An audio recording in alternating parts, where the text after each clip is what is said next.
Have you ever wished you could peer into someone's thoughts, understand their deepest motivations, and truly know what drives them? What if I told you that the ancient Stoics discovered a way to do exactly that? Not through mystical powers or psychological manipulation, but through five simple, powerful questions. These aren't just conversation starters, they're windows into the soul, tools that can transform your relationships and help you navigate the complex landscape of human nature with wisdom and grace. Today, we're going to explore these five profound questions that can help you understand anyone. Drawing from the timeless wisdom of Stoic philosophy, whether you're trying to connect better with your spouse, understand your children, or simply become more effective in your daily interactions, these questions will change how you see people forever. The beauty of this approach lies not in trickery or manipulation, but in genuine curiosity and understanding. The ancient Stoics believed that true wisdom comes from understanding human nature, both our own and that of others. Marcus Aurelius, Epictetus, and Seneca all emphasize the importance of looking beneath the surface, of seeing people not just as they present themselves, but as they truly are. In our modern world, where authentic connection seems increasingly rare, these ancient insights are more valuable than ever. Question 1. What do you fear most? The first question that reveals someone's inner world is perhaps the most fundamental. What do you fear most? This isn't about asking someone to list their phobias or admit to being afraid of spiders, though those surface fears can be telling too.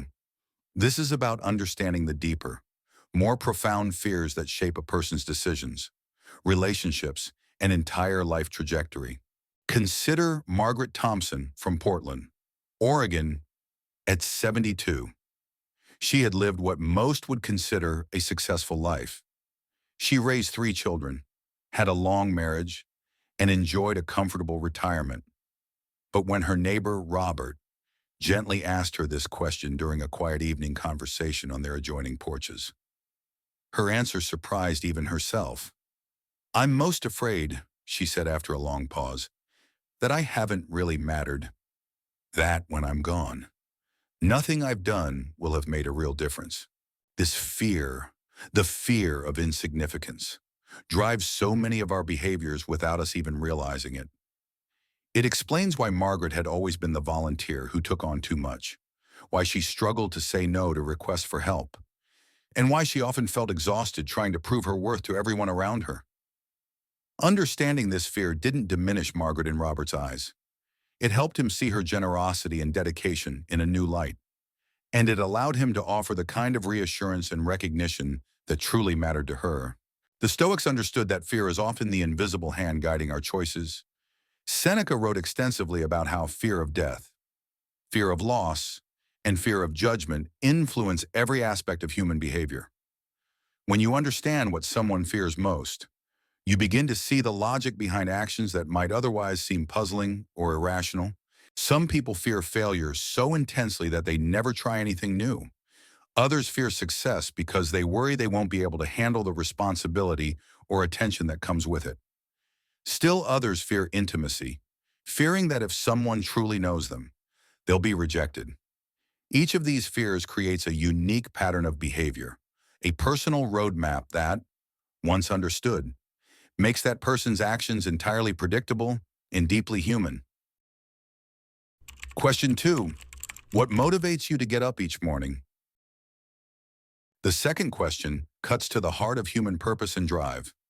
What motivates you to get up each morning? This goes beyond career ambitions or daily routines. It's about understanding the fundamental force that gives someone's life meaning and direction. Take Harold Martinez from Denver, Colorado. At 68, he had been retired for 3 years, and his wife, Patricia, noticed he was struggling with a sense of purposelessness. When she asked him this question, his initial response was telling. "I don't know anymore." For 40 years, his motivation had been providing for his family, advancing in his career as an engineer, building something tangible and lasting. Without that structure, he felt adrift. But as they continued talking, Harold began to realize that his deepest motivation had always been solving problems and making things work better. His engineering career had been just one expression of this drive. Once he understood this about himself, he began volunteering with a local nonprofit that helped low-income families weatherproof their homes. He found his motivation again, not in a paycheck or professional advancement, but in the same problem-solving instinct that had always driven him. Understanding what motivates someone reveals their core values and priorities. Some people are motivated by connection, needing to feel that they matter to others and that others matter to them. Some are driven by achievement, finding meaning in accomplishing goals and overcoming challenges. Others are motivated by growth, constantly seeking to learn, improve, and become better versions of themselves.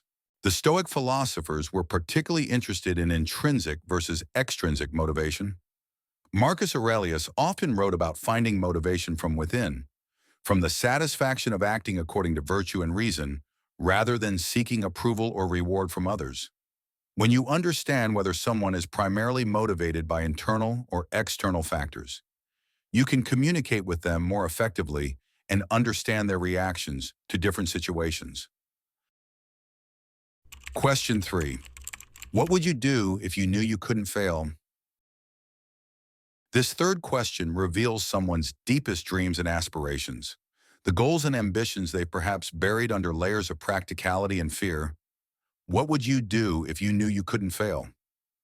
The answers to this question often surprise both the person asking and the person answering, revealing desires and dreams that have been pushed aside but never truly abandoned. Dorothy Williams from Atlanta, Georgia, was 75 when her daughter asked her this question during a visit. Dorothy's immediate response was laughter. At my age, what would be the point? But her daughter pressed gently, and eventually Dorothy admitted something she hadn't spoken aloud in decades. If she couldn't fail, she would write a book about her grandmother, a remarkable woman who had raised 7 children alone during the Great Depression and had a gift for making everyone around her feel valued and loved. I have all her letters, Dorothy said quietly.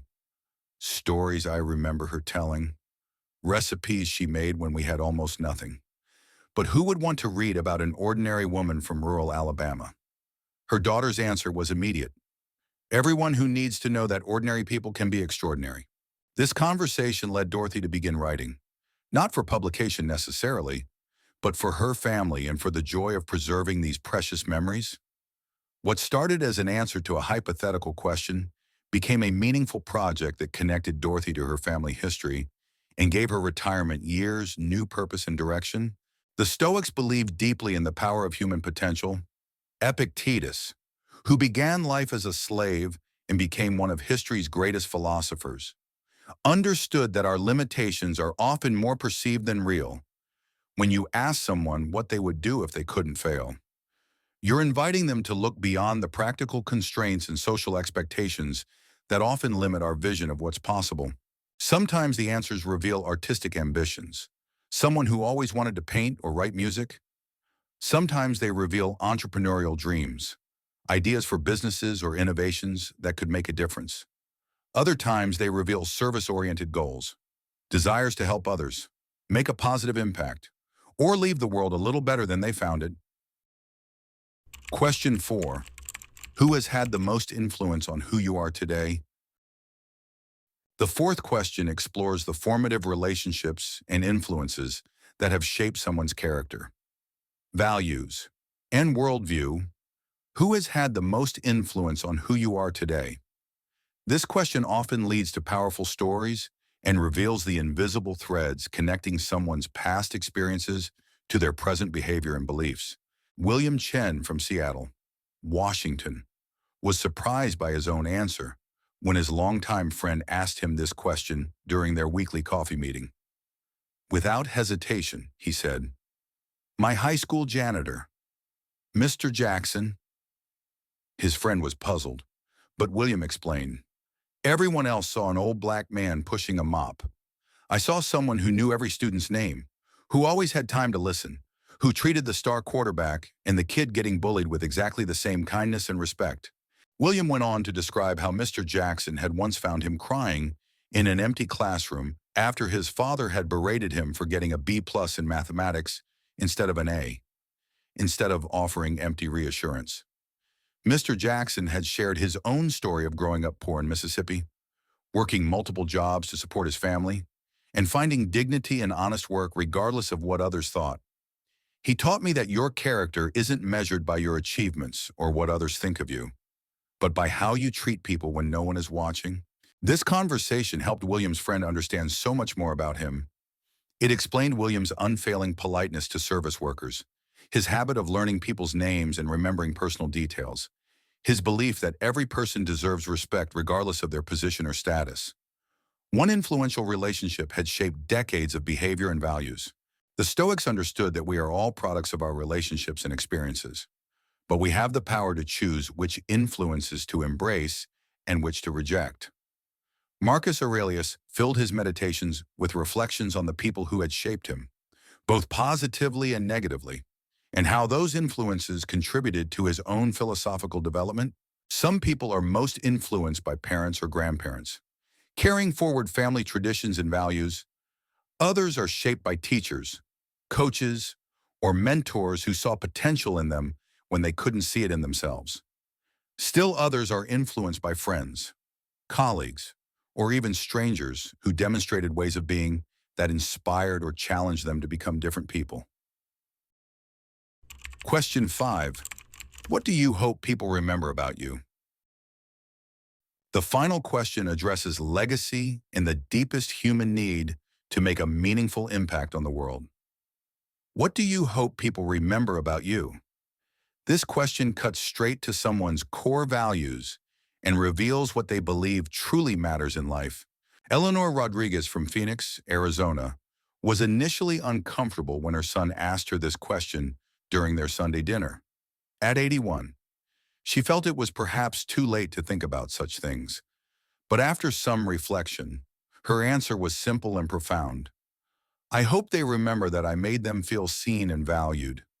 That when they were with me, they knew someone cared about who they really were. Not just what they could do for me or how they could make me look good. This answer revealed so much about Eleanor's approach to life.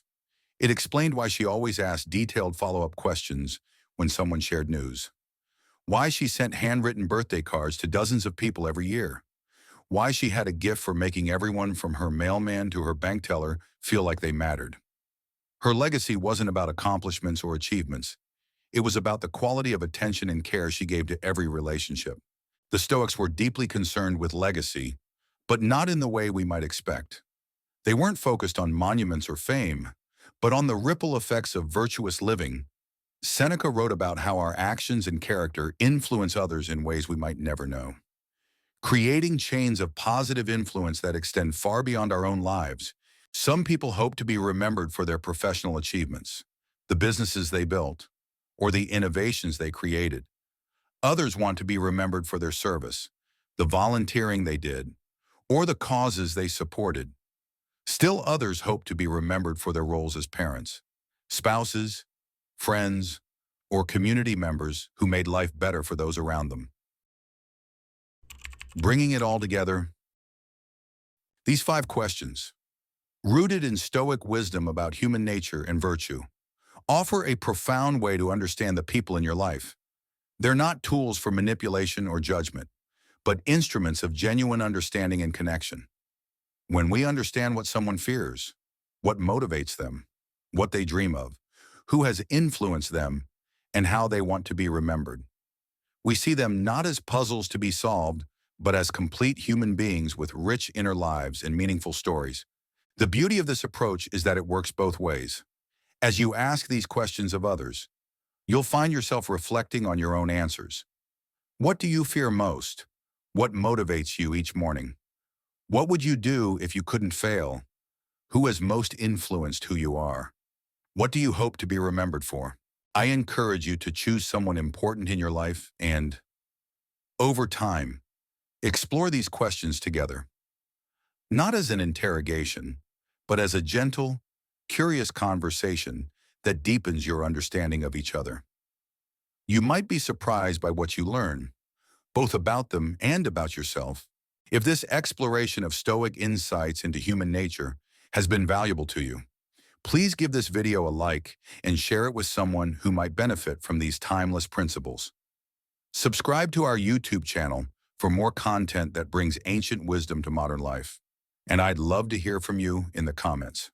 Which of these 5 questions resonates most strongly with you? Your insights help make our community richer and more meaningful. Remember, the goal isn't to read minds in some supernatural sense, but to understand hearts and souls in the most human way possible in our disconnected world. This kind of deep understanding isn't just useful, it's essential for building the meaningful relationships that make life truly worth living. The Stoics knew this thousands of years ago, and their wisdom remains as relevant today as it was in ancient Rome. Through understanding others, we not only improve our relationships, but also develop the patience, empathy, and wisdom that make us better people ourselves.